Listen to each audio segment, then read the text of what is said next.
So I've been thinking about AI a lot lately. Um, I'm a very amateur content creator, um, and I'm also an English teacher and high school English teacher. And AI tools are becoming more and more prevalent in both facets of those industries. As an educator, I'm seeing I'm seeing AI and AI tools rapidly encroach on both the learning and the teaching side of the whole process of education right now. Students are using it to write papers, and teachers are using it to create lesson plans. And I'm wondering, are we just going to be, you know, learning eventually how best to use AI as a substitute for doing anything ourselves? That's kind of seems like the inevitability here. Um, this isn't, I'm sure, a thought that's anything too unique to myself. I think everybody living in today's world right now, in a first world country or with access to social media, feels this on some level. Since for me, watching Terminator 2 to what the idea of a robot doing things for you or looking like a person has become.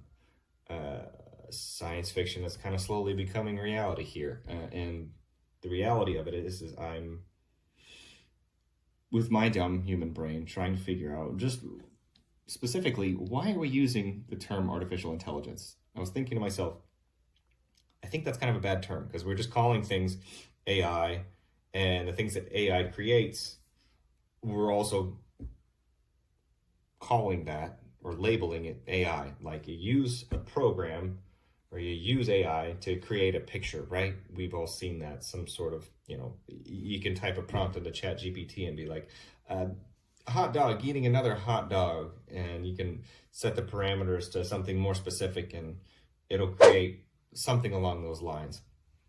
And it might be pretty disturbing. But either way, when you do that, you use AI to create the image, and then when you put that out there, people would call that image AI. They're like, oh, that's AI, right? That's obviously not something that a human made, or a celebrity of some sort. Like it'll be a picture of Henry Cavill and his biceps look a little too smooth, or Billie Eilish's fingers don't look right, and it's like, oh, okay, that's AI, right?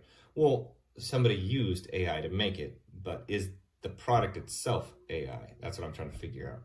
And so as a teacher, I just started, looking up, especially as an English teacher, I started just looking up the definitions of the words. I just started Googling what is artificial and what is intelligence, and then what is artificial intelligence. So something that is artificial, just if you Google it, the first result would be something that is made or produced by human beings rather than occurring naturally. Okay? And then we have intelligence, which is the ability to acquire and apply knowledge and skills. So with the way the English language works, if it's artificial intelligence, your adjectives at the front and your nouns after. We put the adjective up front and then the noun second, as opposed to in Spanish, you'd flip that. So really, when we're putting everything together, it would be the ability to acquire and apply knowledge and skills made by human beings rather than occurring naturally. That would be the one-to-one definition of intelligence artificial or artificial intelligence, with just to my dumb logical process of assigning meaning to things. And then if you just look up the current Google definition of artificial intelligence, it's a set of technologies that enable computers to perform a variety of advanced functions, like the ability to see, understand, and translate spoken and written language, analyze data, and make recommendations, and more, like pictures of Billie Eilish and Henry Cavill eating hot dogs. So really, I don't know where I'm going with this. It's just the more I thought about it, the more I thought, yeah, that's not actually too bad of a definition. Saying that AI is the ability to acquire and apply knowledge and skills made by human beings.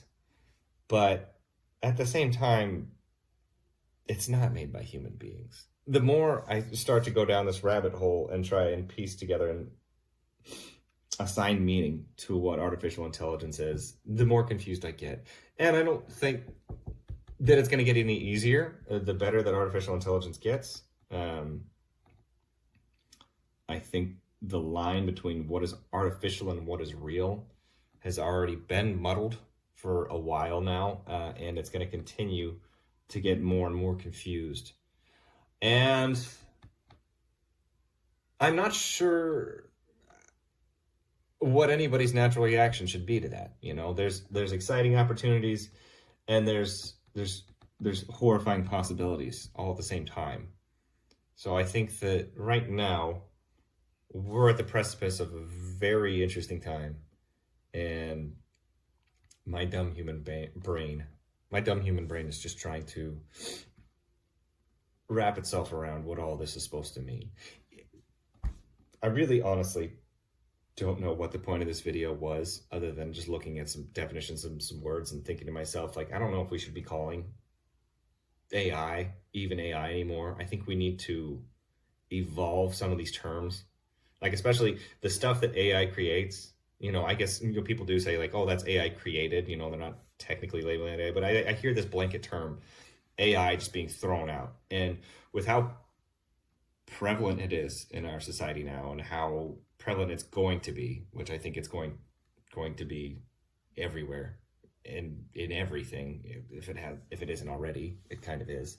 I think we as humans need to start figuring out some better terms to label what AI is and what it creates. If there already is a term and I'm stupid, you know, great, let me know in the comments or something like that. But that's just, you know, this is just me being a scared millennial, trying to figure out where all this is going, and hoping it isn't it isn't the worst. That's it. Anyway, see ya.